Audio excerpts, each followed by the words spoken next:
পাকিস্তানের মাটিতে নতুন করে শুরু হলো বাংলাদেশের একটি কঠিন মিশন। মাঠে ফিরলেন অভিজ্ঞ কোচ ফিল সিমন্স, যিনি আবার বাংলাদেশের প্রধান কোচের দায়িত্ব নিয়ে পা রেখেছেন পাকিস্তানে।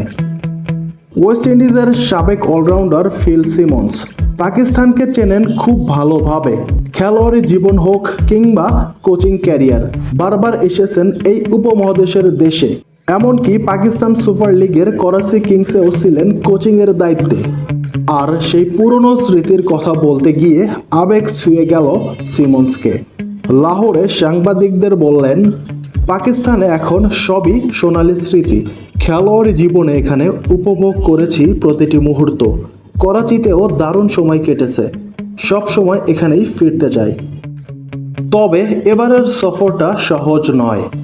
ভারত পাকিস্তান রাজনৈতিক উত্তেজনার কারণে 5 ম্যাচের সিরিজ এখন কমে দাঁড়িয়েছে 3 ম্যাচে।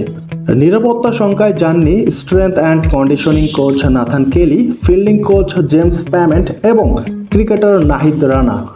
তবে সাহসী সিদ্ধান্ত নিয়ে দলের সঙ্গে পাকিস্তানে গিয়েছেন প্রধান কোচ সিমন্স।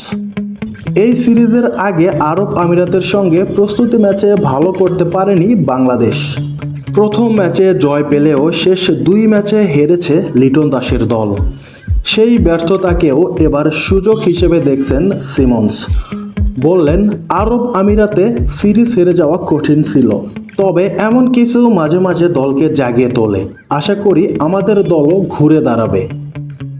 অন্যদিকে স্বাগতিক পাকিস্তানও ফর্মে নেই।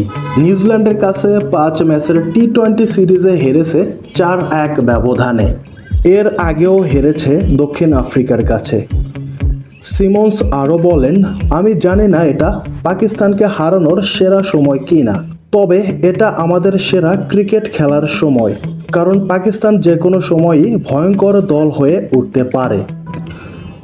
এই সিরিজ দিয়েই শুরু হচ্ছে নতুন পেস বোলিং কোচ শন টেইটের দায়িত্ব।